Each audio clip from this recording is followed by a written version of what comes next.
Hi guys, how are you all today morning? Good morning. Today is 4th January 2024. My name is TSV Raghavan and I live in Chennai, Tamil Nadu, India. This is my spiritual vlog on YouTube. Hardan, Hardan, Hardan, Haribol, TRSV, Nectar, NECTAR, Nectar. In this particular vlog, in all my previous videos, we have been trying to discuss and analyze at length all the knowledge and information that we have gleaned through the study of spiritual books, scriptures, contemplation on the material universe, and meditation on the spiritual universe. This particular video in this blog is no exception to that rule. In fact, it is a mere continuation of all that we have been trying to do in all my previous videos. Kindly subscribe to this vlog and press the bell icon so that I may keep reminding you of all my previous, present, and future videos. So let us continue with the topic of discussion for today's video. In the past few videos, we have been trying to delve deep into the workings of a particular instrument called mind, which plays a perennial part in the functioning of every human living entity, whether male or female, in a particular lifetime in this particular material world. We all know by now that this mind is as important to a human living entity as the engine is important to any vehicle or machinery or a blue chip to any electronic equipment in this world. In other words, if the engine is missing in a particular vehicle or machinery, it will be as good as scrap. Similarly, if the blue chip or the chip is missing in a particular electronic equipment, it becomes redundant because it is of no more use to mankind anymore. Similarly, if this mind is missing from this chariot or vehicle called the human living entity, his or her living entity is reduced to just scrap value. In other words, this mind is the main and driving and acting instrument for every chariot called the human living entity as long as he or she is alive and operating in this material world in a lifetime.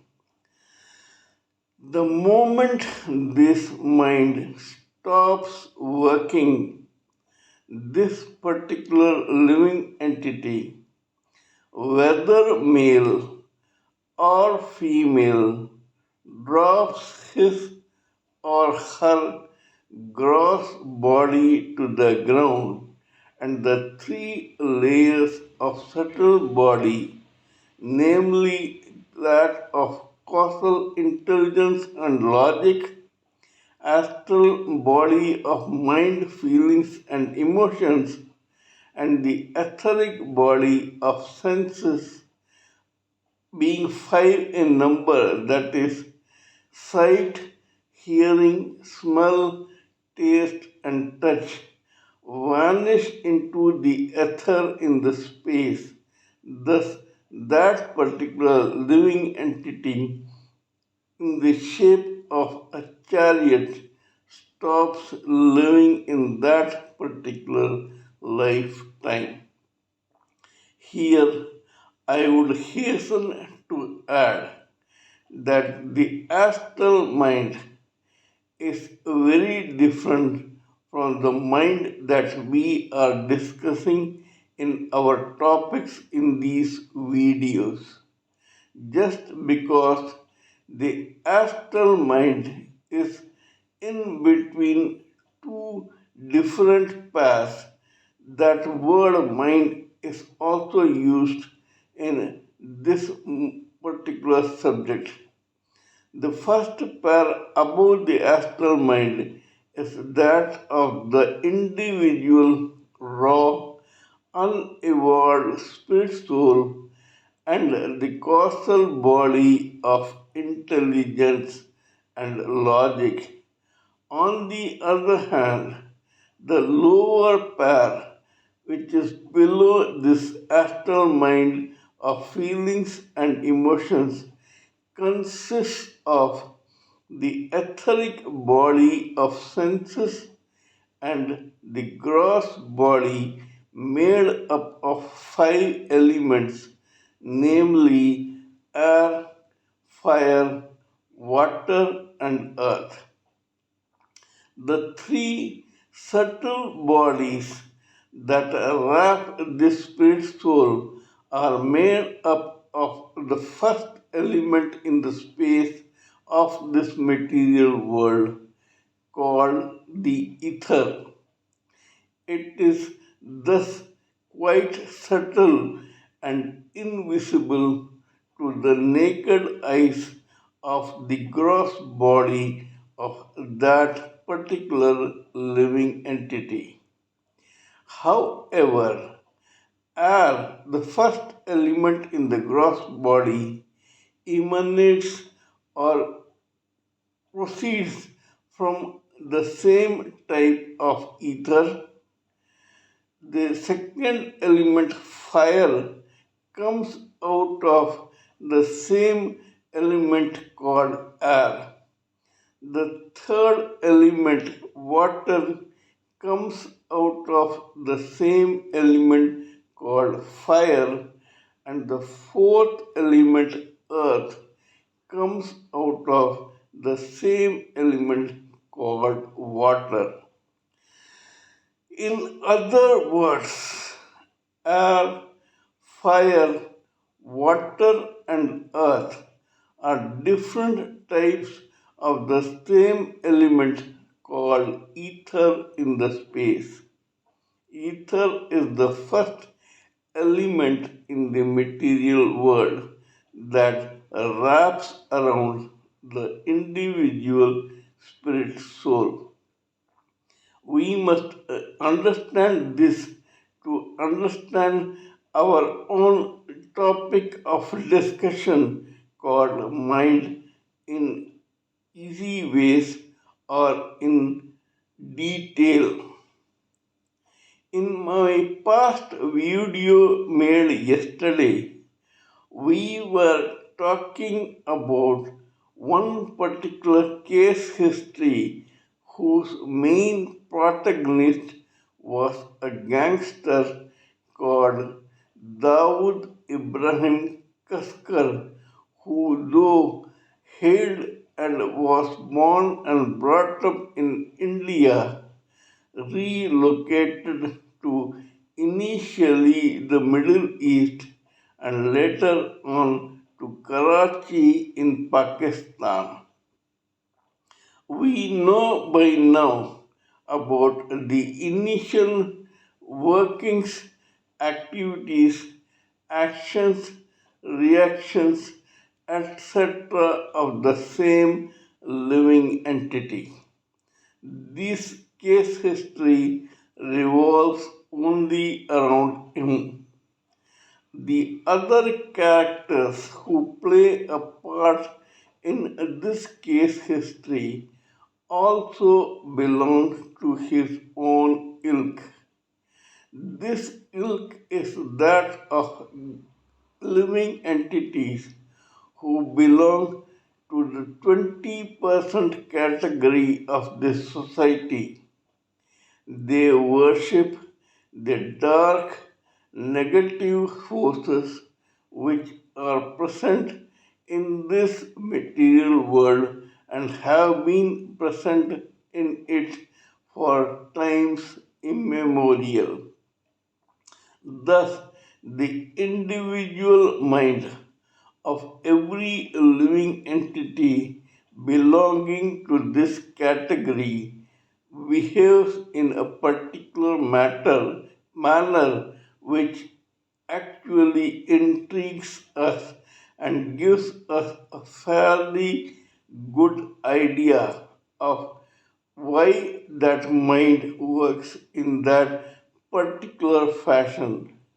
We all know by now that it is usually dependent on various factors, namely destiny, karma, birth, atmosphere, surroundings, peer pressure, peer pressure, tastes, preferences, whims, fantasies, experiences, maturity, knowledge, and ego, besides other factors.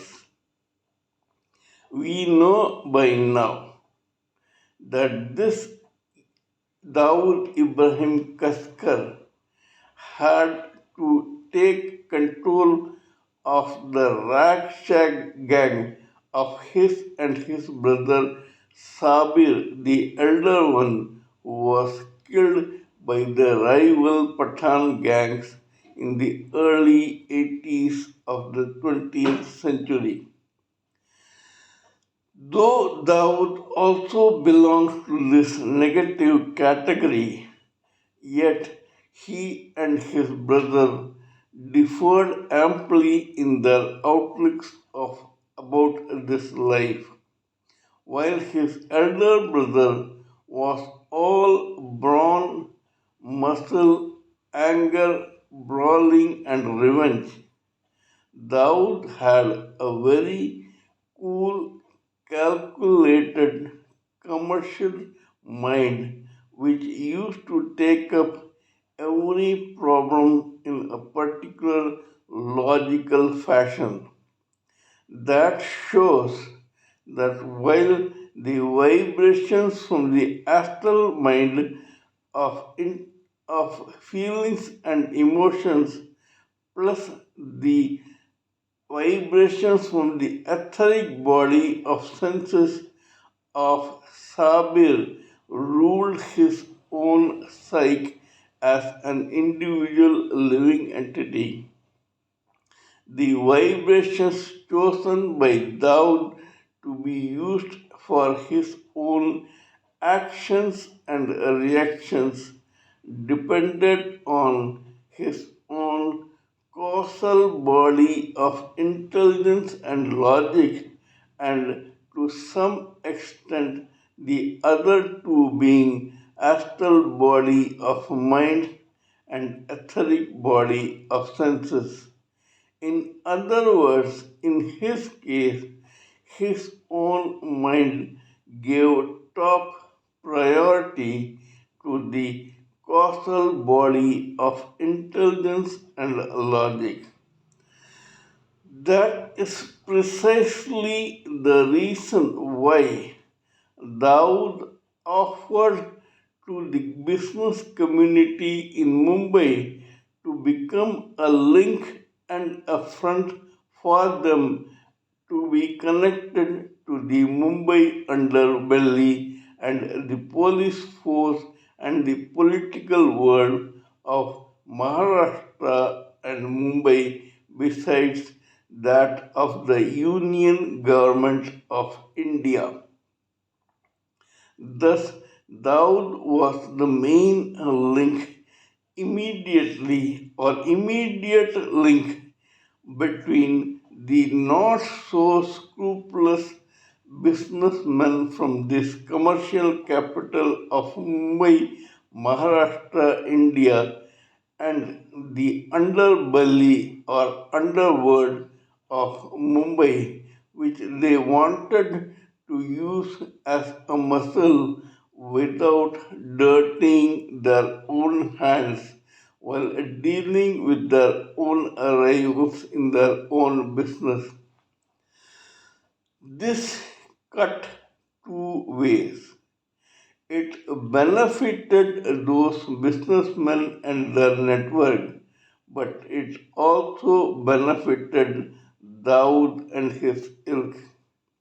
Dawood was already a commercially inclined person who had a megalomaniac type of illusion to make it big as a very successful business magnate or tycoon, albeit the illegal kind. Now, we all know that Daud was already the son of a police constable from Nagpada police station of the Dongri Pakmodia Street area of Mumbai.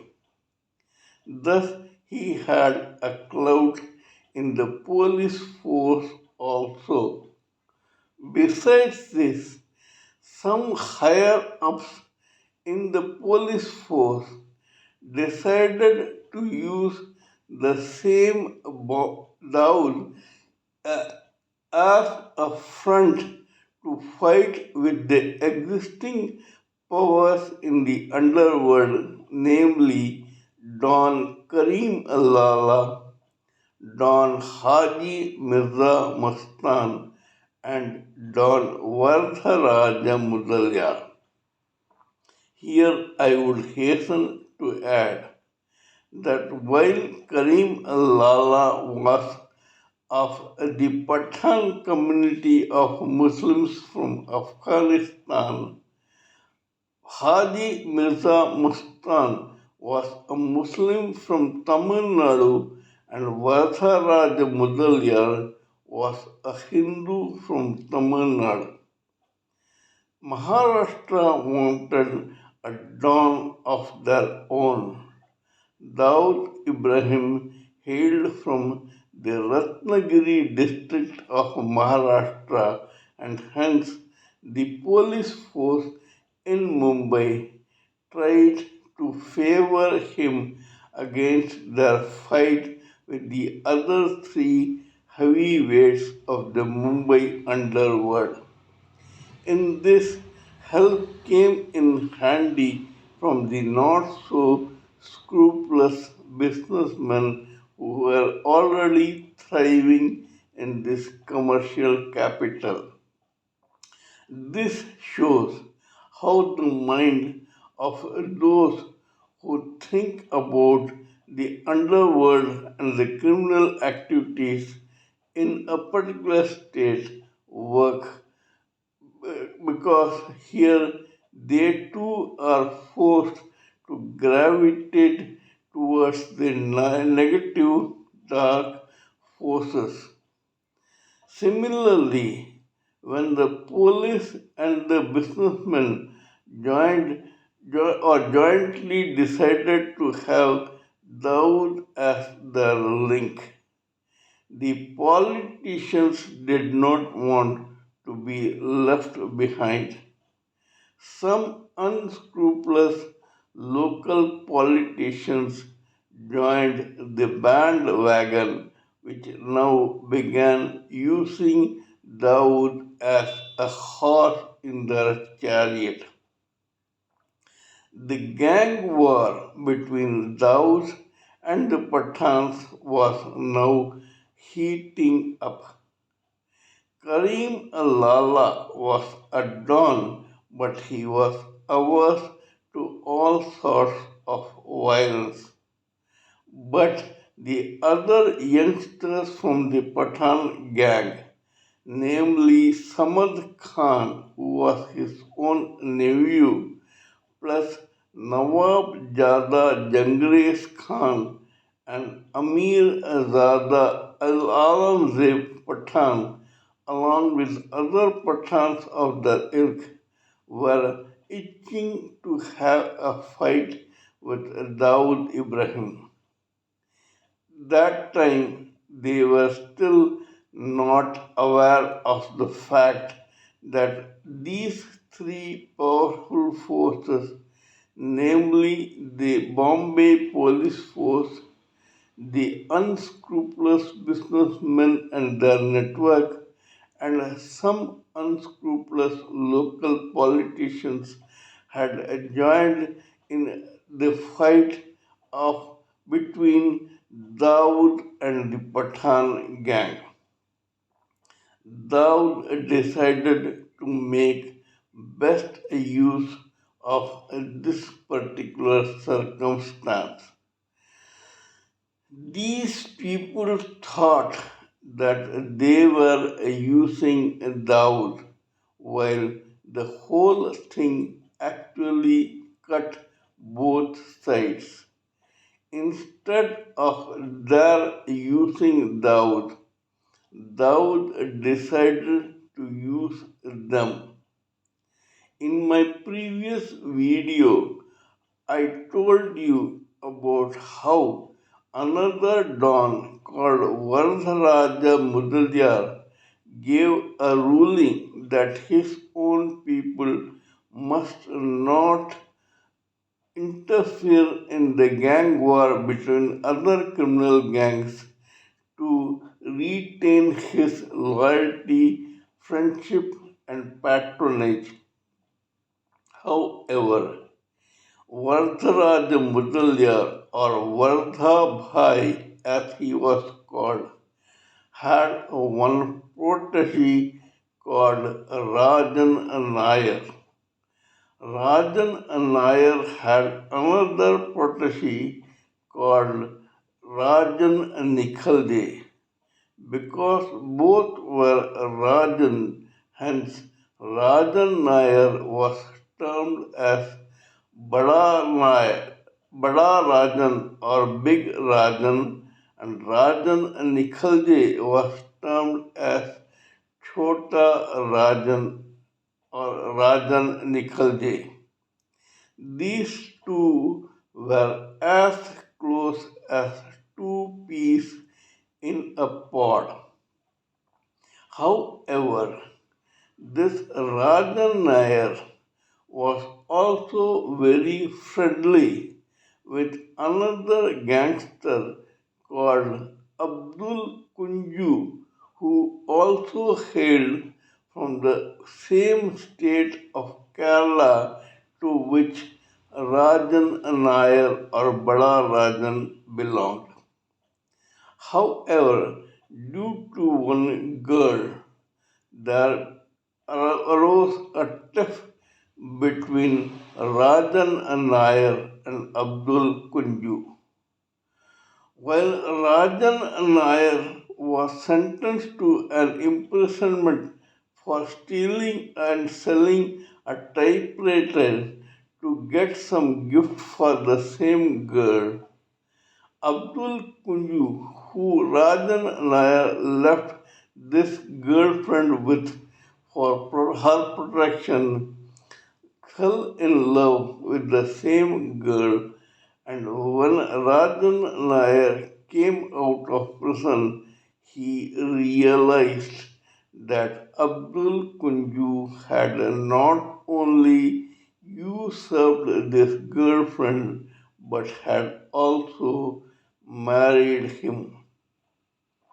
This left Rajan Nair high and dry, frustrated, distraught, and beside himself with rage.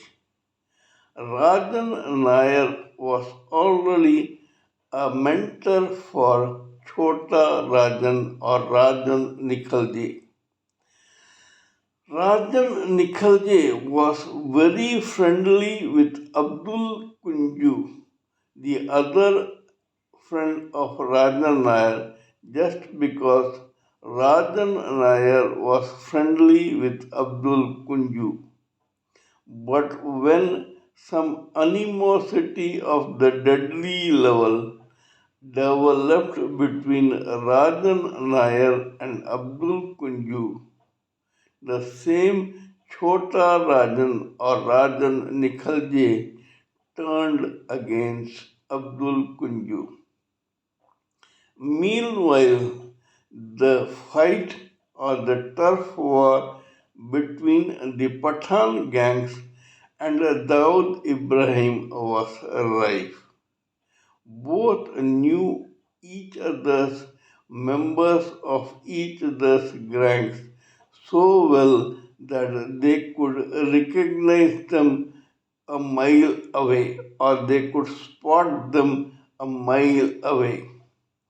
So Daud did not want to take a risk by sending his own men against these Pathan gang people. At that time, he contacted the same Bada Rajan or Rajan Nair.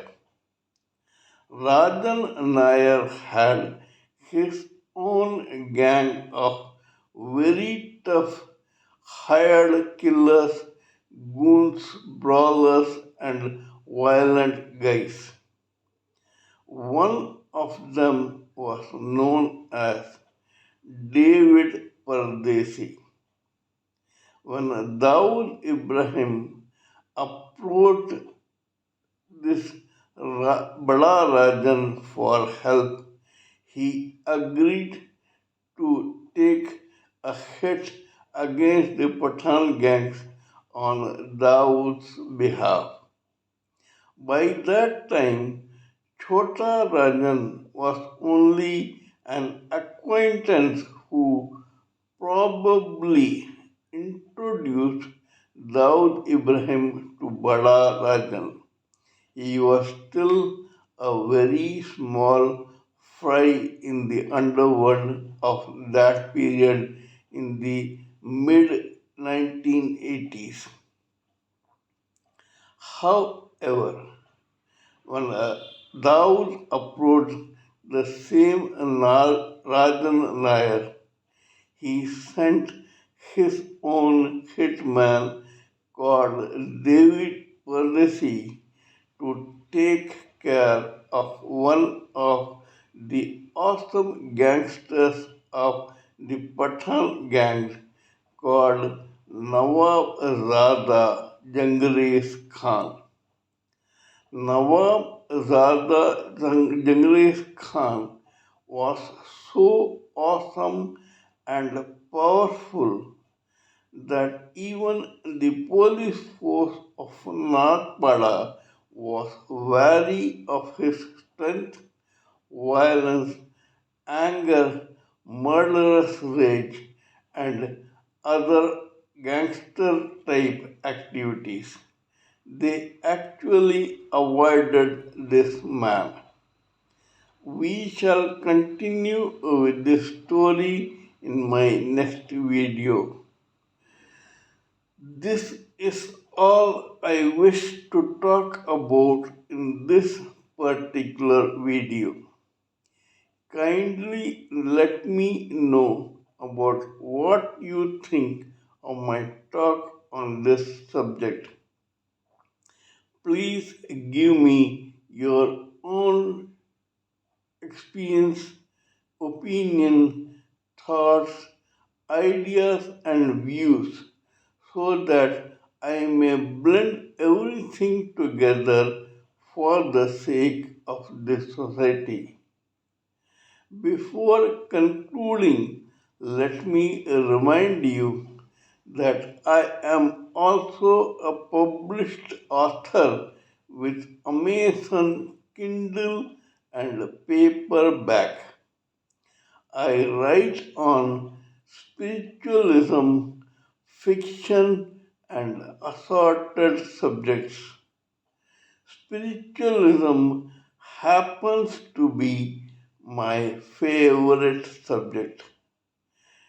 Till we meet in my next video, it is good morning from TSV Raghavan.